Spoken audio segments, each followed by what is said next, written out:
نکال لیا تفقہوا فی الدین، دین کی گہری سمجھ حاصل کرنے کے لیے روانہ ہو جاؤ کچھ لوگ. پتہ چلا یہ دین کی گہری سمجھ کوئی الگ چیز ہے جس کے لیے صرف عربی کافی نہیں ہے بلکہ اس کے لیے گہرا علم چاہیے.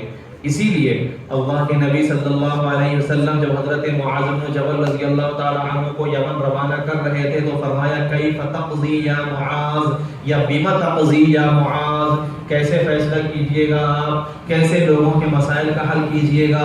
تو حضرت معاذ بن جبل رضی اللہ تعالی عنہ نے بیان فرمایا اللہ کی کتاب سے فیصلہ کروں گا، اللہ کی کتاب سامنے رکھ کر کے فیصلہ کروں گا. بھائی یمن والوں کو رسول اللہ خط لکھ کے بھیج سکتے تھے کہ قرآن تمہارے سامنے ہے، اپنا فیصلہ قرآن سے کر لینا، لیکن پرسنالٹی کو بھیج رہے کہ اس کی سننا اور پھر ماننا، یہی تقلید ہے. تو حضرت معاذ بھی کہہ رہے ہیں کہ آپ مجھے اگرچہ کہ وہاں امام بنا کر بھیج رہے ہیں، حاکم بنا کر بھیج رہے ہیں، قاضی بنا کر بھیج رہے ہیں، لیکن میں اپنی نہیں چلاؤں گا. اللہ سے ڈرنے والا امام اپنی نہیں چلاتا ہے، قرآن میں دیکھتا ہے. اللہ کے نبی نے فرمایا اگر تم قرآن میں نہ پاؤ تو کیا کرو گے؟ تو انہوں نے فرمایا آپ کی سنت میں تلاش کروں گا. کس میں تلاش کروں گا؟ آپ کی، یہ نہیں کہا کہ آپ کی حدیث میں تلاش کروں گا. وجہ اس کی یہ ہے کہ حدیث میں بہت ساری چیزیں ہیں. میں ابھی اس ٹاپک پہ نہیں جاتا کہ محدث کا کام کیا ہے اور فقیہ کا کام کیا ہے. خلاصہ اتنا میں آپ کو بتا دوں موٹی سی بات کہ محدث نے رسول اللہ صلی اللہ علیہ وسلم کی ساری چیزوں کو جمع کر دیا ہے. جیسے میڈیکل والا ساری دوائیاں لا کے بھر دیتا ہے، ویسے محدث نے سب کچھ لا کے بھر دیا ہے. اب کون سی حدیث منسوخ ہے کون سی ناسخ اس کی کوئی پرواہ نہیں کی، کون سی صحیح کون سی ضعیف سب لا کے بھر دیا، بلکہ موضوع حدیثیں بھی لا کے رکھ دی. اب وہ الگ الگ ماہرین پیدا ہوئے، صحیح کو ضعیف سے الگ کرنے والے، پھر ناسخ کو منسوخ سے الگ کرنے والے، پھر اس کے بعد متروک اور معمول بہ کو الگ کرنے والے. یہ ساری چیزیں ہمارے اہل حدیث بھائیوں کو فرق آتا ہے، پورا برابر آتا ہے. بالکل نہیں آتا. میرے پاس ایک اہل حدیث آیا، اس نے کہا مقلد جاہل ہوتا ہے. وہ مجھے کہہ رہا مقلد جاہل ہوتا ہے. میں نے کہا جی، پر آپ کے مقابلے میں نہیں، آپ کے مقابلے میں نہیں، اپنے امام کے مقابلے میں جاہل ہوتا ہے. اور کس چیز سے جاہل ہوتا ہے؟ سنت و شریعت سے نہیں، وہ اصول اجتہاد سے جاہل ہوتا ہے. آپ سمجھے بات؟ اس سے جاہل ہوتا ہے. تم تمہارے بائیں ہاتھ کے بھی کھیل نہیں ہو، تمہارے لیے تو ہمارا بچہ کافی ہے. اور آپ کو ہی بتا دیتا ہوں، پہلا کلمہ پوچھ لیجیے، پہلا کلمہ پوچھ لیجیے. پہلا کلمہ میں تو تقریباً 4-5 سال سے ان سے پہلا کلمہ پوچھ رہا ہوں. جاہل مقلد کے سامنے اپنا کلمہ بھی ثابت نہیں کر سکتے تو عالم مقلد کے سامنے کیا ہوگا؟ پھر اپنا وجود بھی ثابت نہیں کریں گے، انسان میں حیوان بن کے رہ جائیں گے. سمجھے بات؟ خیر، حضرت معاذ بن جبل رضی اللہ تعالی عنہ نے بیان فرمایا کہ میں رسول آپ کی سنت میں تلاش کروں گا. کیونکہ دیکھیے سنت میں کوئی اختلاف نہیں ہے، احادیث میں اختلاف ہے. احادیث میں پہلے زمانے کی بھی ہے، بعد کی بھی ہے، لیکن سنت میں کوئی اختلاف نہیں ہے. میں ایک موٹی سی مثال دیتا ہوں، آپ کو ہنسی بھی آ جائے گی، مسئلہ بھی سمجھ میں آ جائے گا. رسول اللہ صلی اللہ تعالی علیہ وسلم وضو کرنے کے بعد وضو کرنے سے پہلے مسواک کرتے تھے، اور اس کی تعلیم بھی دی ہے، دنیا کے لوگ جانتے بھی ہیں، مانتے بھی ہیں. برابر حدیث کی کتاب میں لکھا بھی ہے. صحیح بخاری کے اندر لکھا ہے رسول اللہ صلی اللہ تعالی علیہ وسلم نے روزے کی حالت میں بیوی کا بوسہ لیا ہے. اور اسی طریقے سے دوسری حدیث میں آتا ہے رسول اللہ صلی اللہ علیہ وسلم نے وضو کے بعد بیوی کا بوسہ لیا ہے. اب دیکھیں میں آپ کو کمپیئر کر کے دکھاتا ہوں، سنت اور حدیث کا فرق آپ کو سمجھ میں آ جائے گا.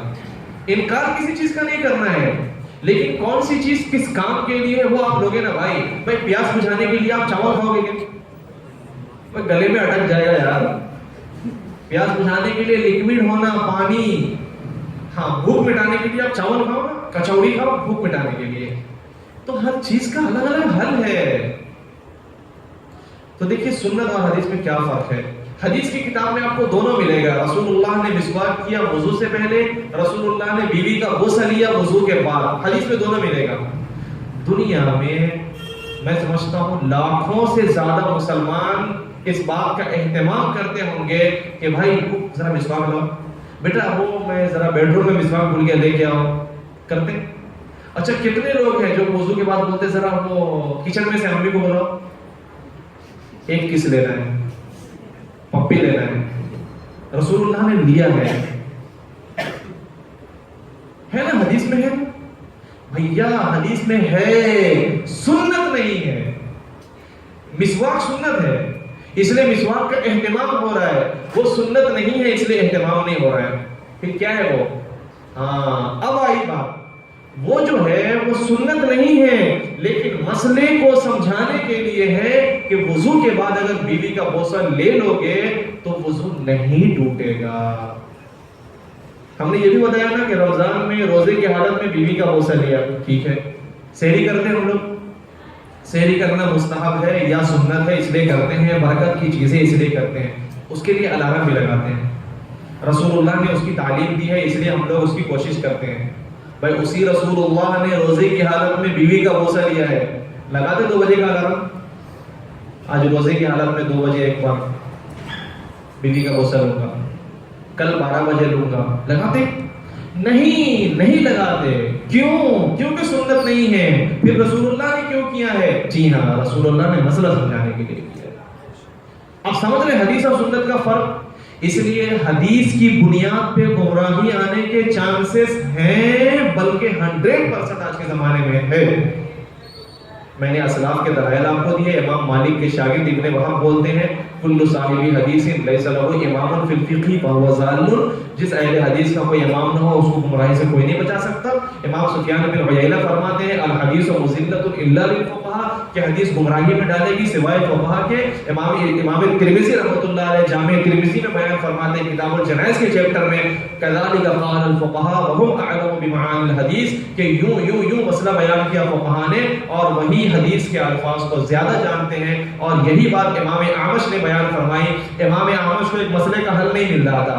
امام اعمش کی مجلس میں امام ابو یوسف رحمۃ اللہ علیہ بیٹھے تھے، جو امام اعظم کے شاگرد ہوتے ہیں، غریب شاگرد تھے، کمزور تھے، وہ بیٹھے ہوئے تھے۔ امام اعمش کو سوال کا جواب نہیں مل رہا تھا۔ امام ابو یوسف رحمۃ اللہ علیہ نے سوال کا جواب دے دیا۔ امام اعمش نے پوچھا کہاں سے یہ جواب تم کو ملا؟ تو امام اعمش کو کیا جواب دیا سنیے گا، توجہ ہے آپ حضرات کی ان کی طرف، ہے نا ان کی طرف، اب میری طرف کر لیجیے۔ امام ابو یوسف نے سوال کا جواب دے دیا۔ امام اعمش نے پوچھا کہاں سے یہ تم کو ملا، کیسے تم نے جواب دے دیا؟ امام ابو یوسف نے کہا حضرت جو حدیثیں آپ سے ہم نے سنی ہیں میں نے اس میں سے نکالا ہے جواب۔ تو امام اعمش نے کہا واہ واہ بھائی یہ حدیث تو مجھے تب سے معلوم ہے جب تم اپنے باپ کی ریڑھ کی ہڈی میں بھی نہیں تھے، اس سے پہلے سے مجھے معلوم ہے۔ لیکن قربان جاؤں مجتہدوں کی شان پہ، فقہاء کی شان پہ، کہ اس نے چٹکی میں ہمارے مسئلے کا حل نکال دیا۔ اور یہی سین امام اعظم ابو حنیفہ رحمۃ اللہ علیہ کے ساتھ ایک مرتبہ امام اعمش کا پیش آیا۔ اس وقت امام اعمش نے بیان فرمایا یا معشر الفقہاء انتم الاطباء ونحن الصیادلہ، کہ اے فقہاء کی جماعت ہم تو میڈیکل اسٹور والے ہیں، ہمارے پاس دوائیاں بھری پڑی ہیں، لیکن ہمیں 2-4 اگر بخار والے آ جائیں تو ہم کنفیوز ہو جائیں گے کہ اس بخار کو کون سی دوا دو اور اس بخار والے کو کون سی دوا دو، اور تم چٹکی میں اس کو وہ دوا دو گے اس کو فلانی دوا دے دو گے۔ تو یہ ہے حدیث اور سنت کا فرق جو ہم نے آپ کو بوسے اور مسواک سے بتایا، اور یہ ہے محدث اور فقیہ کا فرق جو میں نے امام اعمش کے واقعے سے بتایا۔ اب سمجھے محدث اور فقیہ کا فرق کیا ہے؟ محدث جیسے کہ امام بخاری، فقیہ جیسے کہ امام ابو حنیفہ رحمۃ اللہ علیہ۔ اب سمجھے؟ چلیے، تو حضرت معاذ بن جبل رضی اللہ تعالیٰ عنہ نے بیان فرمایا کہ میں رسول اللہ کی سنت میں تلاش کر کے مسئلے کا حل بتاؤں گا۔ حضرت معاذ سے پوچھا رسول اللہ نے اگر وہاں نہ پاؤ تو کیا کرو گے؟ اب دیکھیے رسول اللہ خود کہہ رہے ہیں کہ میری سنت میں نہ پاؤ تو کیا کرو گے۔ یہ خود اس بات کی دلیل ہے کہ ضروری نہیں ہے کہ میری تعلیم کے اندر قرآن و سنت کے اندر سارے مسئلے لکھے ہوئے مل جائیں، یہ ضروری نہیں ہے۔ ہاں چھپا ہوا ہے وہ نکالا جاتا ہے۔ کیسے نکالو گے؟ فرمایا اجتہد، اجتہاد کی دوربین سے دیکھوں گا، خود بین سے دیکھوں گا اور وہاں سے نکالوں گا۔ تو حضرت معاذ کو حضور نے یہ نہیں فرمایا قیاس کرے گا، اول من قاس ابلیس، ابلیس نے سب سے پہلے قیاس کیا تھا، تو بھی قیاس کرے، میرا صحابی ہو کہ ابلیس والا کام کرے گا، نہیں کہا، بلکہ حضور صلی اللہ علیہ وسلم نے اپنا مبارک ہاتھ حضرت معاذ بن جبل کے سینے پہ مارا اور فرمایا الحمدللہ الذی وفق رسول اللہ لما یحب و یرضا، کہ اس اللہ کی بے حد و حساب تعریف ہو جس اللہ نے اپنے رسول کے قاصد کو ایسی چیز کی توفیق دی جس سے اللہ بھی راضی، رسول اللہ۔ تو یہ اجتہاد ہے جس سے اللہ بھی راضی، رسول اللہ بھی راضی۔ ہاں ناراض تو ہوگا کوئی، کون ہوگا؟ فقیہ واحد اشد علی الشیطان من الف عابد، کہ ایک فقیہ سے 1000 شیطان ڈرتا ہے۔ فقیہ واحد، ایک فقیہ بھاری ہے شیطان پر، کتنا؟ 1000 عابد کے مقابلے میں جتنا 1000 عبادت گزار شیطان کے لیے درد سر نہیں ہے، اتنا ایک اکیلا یہ فقیہ درد سر ہے۔ تو فقیہ سے ٹینشن ہوتی ہے، کس کو؟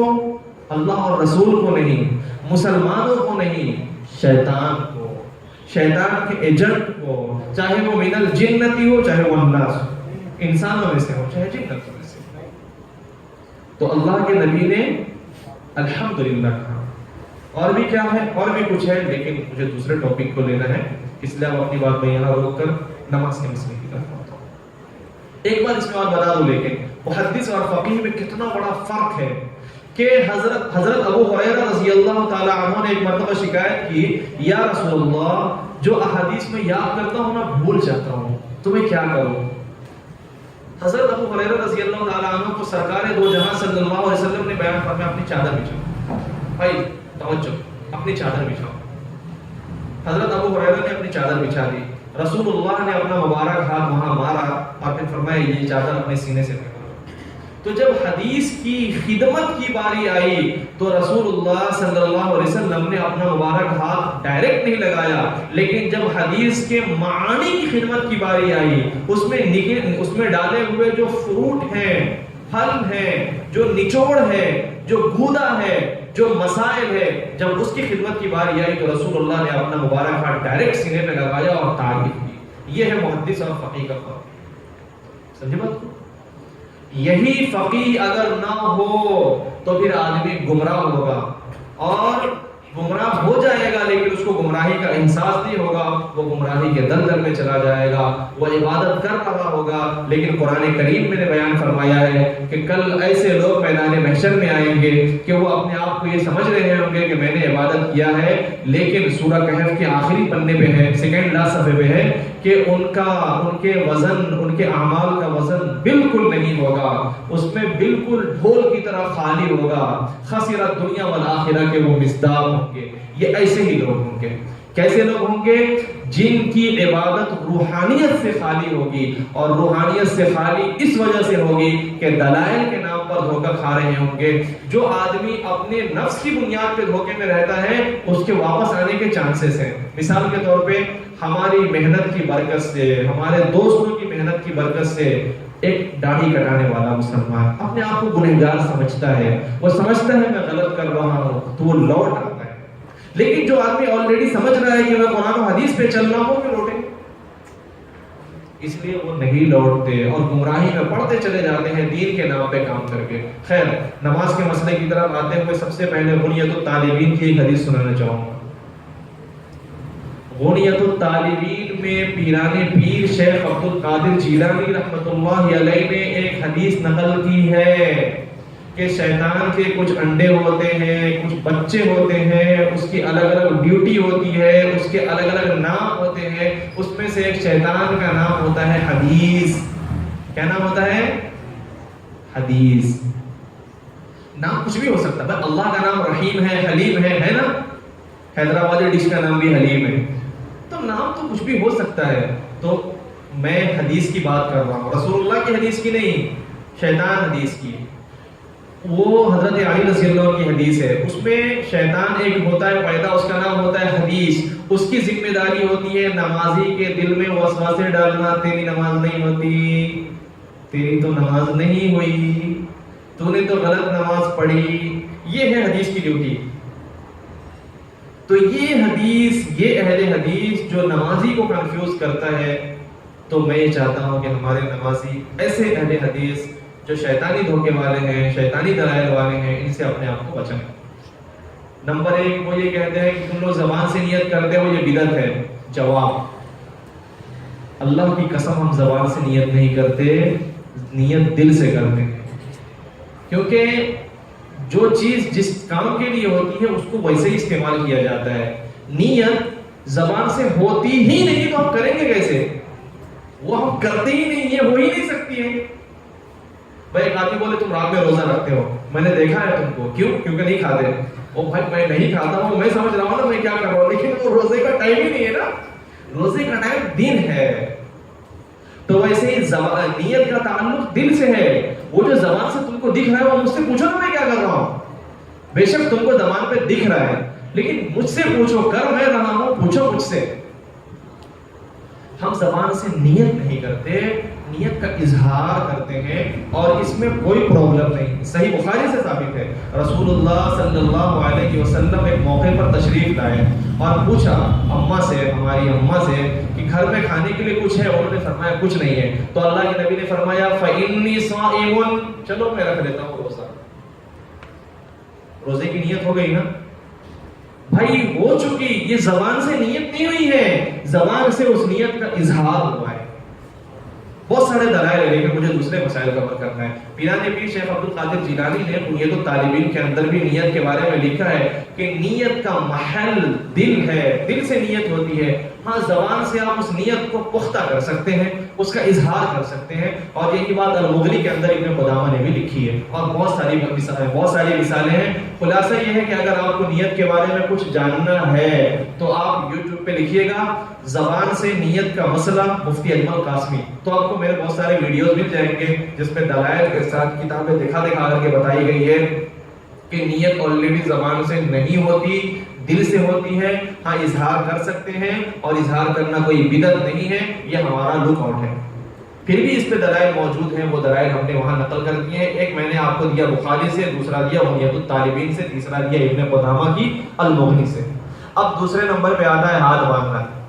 ہم صاف لفظوں میں اعلان کرتے ہیں آپ ہاتھ نہیں باندھو گے تو بھی آپ کی نماز ہو جائے گی۔ مالکیہ بنا ہاتھ باندھے نماز پڑھتے ہیں، ان کی نماز ہو جاتی ہے۔ بس جھوٹ مت بولو، بس شرارت مت کرو، بس قرآن حدیث کے نام پہ لڑو مت، لڑاؤ مت۔ مالکیہ سے ہمیں اختلاف، دیکھو مسئلہ کیا ہے معلوم بھائی، مسئلہ یہ ہے اختلاف میں بری چیز نہیں ہے، اختلاف کی وجہ سے پریشانی نہیں آتی ہے، پریشانی آتی ہے مخالفت کی وجہ سے۔ مخالفت بولے تو ٹانگ لڑانے کی وجہ سے، اس سے پرابلم آتی ہے۔ نماز میں ٹانگ لڑانے کی عادت ایسی ہو گئی ہے کہ کہیں بھی ٹانگ لڑا دیتے ہیں، کہیں بھی کسی بھی بات میں ٹانگ لڑا دیں گے۔ بھائی ہم نے کہہ دیا نا بنا ہاتھ باندھے بھی نماز ہو جاتی ہے، باندھو گے تو بھی ہو جائے گی، لیکن ہم اہل السنہ والجماعہ ہیں۔ ہم کیا ہیں؟ اہل السنہ والجماعہ، رسول اللہ کو ماننے والے ہیں، رسول اللہ کی تعلیم کو صحابہ نے جیسا سمجھایا ہے ویسا چلنے والے ہیں، اور صحابہ میں اگر مسائل میں اختلاف ہو جائے تو پھر اس میں سے جس امام نے جس انداز میں اس کی ایکسپلینیشن کی ہے، ہم امام کی تشریح کو ماننے والے ہیں۔ اہل السنہ والجماعہ حنفی، اہل السنہ والجماعہ مالکی، اہل السنہ والجماعہ شافعی، اہل السنہ والجماعہ حنبلی۔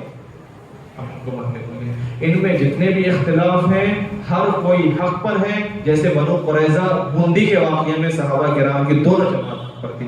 بہت ساری مثالیں ہیں صحابہ کے اختلاف ہونے کے باوجود حق پہ ہونے کی۔ میں نے ایک لفظ استعمال کیا تھا تقلید صحابہ کے زمانے میں ہوتی تھی، ایک حوالہ آپ نوٹ کر لیں، شیخ ابن عثیمین نے اپنی کتاب میں لکھا ہے فتاوی نور علی الدرب کے اندر، فتاوی ابن عثیمین کے اندر، التقلید فی الواقع حاصل من عہد الصحابہ، کہ تقلید تو فزیکلی حقیقتاً دور صحابہ سے ثابت ہے۔ یہی اسی جیسی بات سیر و اعلام النبلاء کے اندر امام ذہبی نے بھی لکھی ہے کہ تقلید صحابہ کرام کے زمانے میں تھی، یہ بات بیچ میں رہ گئی تھی۔ اب آتے ہیں ہاتھ باندھنے پہ، تو ہم کہتے ہیں دیکھیے ہم اہل السنہ والجماعہ ہیں، سنت سے کیا ثابت ہے ہم اس پہ چلیں گے۔ جائز تو ہر کچھ ہے، نہ باندھو تو بھی چلے گا، سر میں ہاتھ رکھ لو تو بھی چلے گا، سینے پہ باندھ لو تو بھی جائز ہے، پیٹھ پہ باندھ لو تو بھی جائز ہے، ایک ہاتھ اٹھا لو ایک نیچے کر لو تو بھی جائز ہے، جائز سب کچھ ہے۔ سنت کیا ہے؟ سنت تو الحمدللہ ثم الحمدللہ ہمارے ساتھ جو حدیث ہے اس میں سنت کے الفاظ موجود ہیں۔ حضرت علی رضی اللہ تعالی عنہ فرماتے ہیں، اللہ کے نبی صلی اللہ علیہ وسلم نے بیان فرمایا، السنت للرجل ان یضع یده الیمنى علی الیسرى تحت السرہ، سنت یہ ہے کہ آدمی اپنا دایاں ہاتھ بائیں ہاتھ پر رکھ کر ناف کے نیچے باندھے۔ تو ایک چیز تو آ گئی کہ ناف کے نیچے باندھے گا اور یہ باندھنا سنت ہے، اوکے۔ دوسری چیز حضرت علی رضی اللہ تعالی عنہ کی اس حدیث میں صراحت ہے، السنت للرجل، دیکھیے میل اور فیمیل سمجھتے ہیں نا، مرد اور عورت، تو رجل میل کے لیے آتا ہے، رجل مرد کے لیے آتا ہے، سنت مرد کے لیے ہے کہ وہ ناف کے نیچے باندھے گا، عورت کے لیے نہیں، عورت تو باندھے سینے پہ اور اس کے دلائل ہیں۔ یہاں ایک بحث چلتی ہے مرد عورت کی نماز میں فرق پہ، ایک موٹا سا اصول میں آپ کو یاد کرا دیتا ہوں۔ میں پوری رات بھی بیٹھ کر کے آپ کو ساری چیز کے دلائل نہیں دے سکتا، لیکن کچھ دیر میں اصول یاد کرا سکتا ہوں۔ اصول جس آدمی کو یاد ہو گئے کبھی پریشانی نہیں ہوتی، تو اصول آپ یاد کر لیں۔ میرے پاس ایک دجالی آیا، دجالی سمجھتے جو فرانس میں دجال بولتے ہیں، امریکہ میں دجال بولتے ہیں، جو لوگ بولتے ہیں نا امریکہ دجال ہے، فرانس دجال ہے، وہ دجالی آ کے مجھ سے کہنے لگا وہ ہے نا دجال امریکہ فرانس۔ میں نے کہا وہ بھائی یہ فرانس یا امریکہ دجال ہے یا نہیں میں اس پہ بات نہیں کروں گا، میں بات کروں گا رسول اللہ نے دجال کے بارے میں کیا الفاظ استعمال کیے ہیں۔ رسول اللہ نے فرمایا رجل قصیر، وہ ایک پرسنالٹی ہے، وہ ایک شخصیت ہے، وہ ایک ذات ہے، وہ مرد ہوگا پستہ قد ہوگا۔ دجال کیا ہے وہ تم جانو، رسول اللہ نے جس دجال اکبر کے بارے میں بتایا ہے وہ تو آدمی ہوگا۔ تو یہ اصول ہم یاد رکھیں، اصول یاد رکھیں گے تو کوئی پریشانی نہیں آئے گی۔ تو میں بات کر رہا تھا ہاتھ باندھنے کے مسئلے پہ، اس میں مرد اور عورت کی نماز کی بحث چھڑ جاتی ہے اور بڑی لمبی بحث ہوتی ہے۔ اس میں صرف ایک مطالبہ آپ کو کرنا ہوگا کہ آپ یہ کہہ دیجئے، رسول اللہ کی ایک حدیث پیش کر دیجئے جس میں رسول اللہ نے فرمایا ہو مرد و عورت کی نماز سیم ہے، صلاۃ المرأة والنساء سواء، مرد عورت کی نماز سیم ہے، ایک حدیث دے دو، ضعیف دو تو بھی چلے گا، ہم کو سب چلتا ہے، ہم کو ضعیف چلتا ہے، لیکن دو یہ مت بولو صلو کما رأیتمونی اصلی، بھائی صلو کما رأیتمونی اصلی، اگر تم اس لفظ پہ آؤ گے نا تو سب سے پہلی بات اہل علم جانتے ہیں صلو مذکر کا صیغہ ہے کہ مؤنث کا، آلریڈی عورت خارج ہو گئی، ایک بات۔ دوسری بات صحابہ کرام کی جماعت جو رسول اللہ کے پاس تھی کچھ دنوں کے لیے گئی تھی، پھر روانہ ہو کر کے جا رہے ہیں تو اس میں ایک بھی عورت نہیں تھی۔ اگر ہم مان لیں کہ جو لفظ ہے یہ مرد عورت سب کو شامل ہے، پھر بھی وہاں پہ عورت نہیں ہے تو ویسے بھی عورت اس حدیث میں شامل نہیں ہے۔ اور تیسری بات ہم دھاندلی نہیں کرتے، ہم ماننے کے لیے تیار ہے کہ ہو سکتا ہے یہ لفظ سب کے لیے ہوگا، ہو سکتا ہے، لیکن ایک ہے ہو سکنا اور ایک ہے اسلاف کی تشریحات کو ماننا۔ اسلاف نے صاف لفظوں میں بتایا ہے مرد و عورت کی نماز میں فرق ہے، تو ہم اسلاف کی ماننے والے ہیں۔ اسلاف نے احادیث پیش کی ہے، کیا مرفوع حدیث ہی حدیث ہوتی ہے، موقوف حدیث حدیث نہیں ہوتی، مقطوع حدیث حدیث نہیں ہوتی؟ تو موقوف حدیث میں ہے کہ عورت جو ہے سینے پہ ہاتھ باندھے گی، مقطوع حدیث میں ہے عورت سینے پہ ہاتھ باندھے گی۔ اچھا ایک بات اور بتا دیتا ہوں، آپ اچھے سے نوٹ کر لیں، بہت کام آئے گا بھائی۔ رسول اللہ صلی اللہ علیہ وسلم کے قول فعل تقریر کو حدیث بولتے ہیں، صحابی کے قول فعل تقریر کو حدیث بولتے ہیں، اس کو حدیث موقوف بولتے ہیں۔ تابعی کے قول فعل تقریر کو حدیث بولتے ہیں، اس کو حدیث مقطوع بولتے ہیں، لیکن ہوتی ہے حدیث برابر۔ شاہ عبد الحق محدث دہلوی رحمۃ اللہ علیہ نے ایک چھوٹا سا کتابچہ لکھا اصول حدیث پہ جو مشکات سے پہلے ہم لوگ پڑھتے ہیں، اس میں بھی ہے۔ امام حافظ ابن حجر اسقلانی رحمۃ اللہ علیہ کی نزہۃ النظر شرح نخبۃ الفکر اس کے اندر ہے۔ اسی طریقے سے حافظ ابن صلاح کے مقدمے کے اندر ہے، اور اصول حدیث پہ جتنی کتاب آپ اٹھائیں گے سب میں موجود ہے۔ حدیث کی یہ 3 قسمیں ہیں، حدیث مرفوع، حدیث موقوف، حدیث مقطوع، ٹھیک ہے۔ نمبر 3 پہ کیا ہے؟ تابعی کے قول فعل اور تقریر کو بھی حدیث بولتے ہیں۔ امام ابو حنیفہ کیا ہے؟ امام اعظم ابو حنیفہ رحمۃ اللہ علیہ کا ایک ایک فرمان حدیث ہے، ایک ایک فرمان حدیث ہے۔ یہاں رک کر ایک چیز اور کلیئر کر دوں، ہو سکتا ہے کوئی آدمی آپ کو بولے جب حدیث ہے تو ان کی ساری بات کیوں نہیں مانتے؟ اس کا جواب حدیثیں ضعیف بھی تو ہوتی ہیں اور تم نہیں مانتے، تو ویسے ہی ان کا جو غیر مفتہ بہی ہے، جو مفتہ بہی ہے اس کو لیں گے، غیر مفتہ بہی ہے اس کو نہیں لیں گے، ٹھیک ہے۔ بات چل رہی تھی ہاتھ باندھنے پہ، تو ہاتھ باندھنے کے مسئلے میں ہمارے پاس کلیئر کٹ صحیح حدیث موجود ہے، ٹھیک ہے۔ حضرت علی رضی اللہ تعالیٰ عنہ کی جس میں سنت کے بھی الفاظ ہیں، اور امام ابو داؤد رحمۃ اللہ علیہ نے سنن ابی داؤد کے اندر بھی اس کو نقل کیا ہے۔ یہاں رک کر میں آپ کو ایک بات اور بتا دوں کہ دیکھیے آدمی کے پاس جب بے ایمانی آ جاتی ہے نا تو وہ کیسے دھوکہ دیتا ہے۔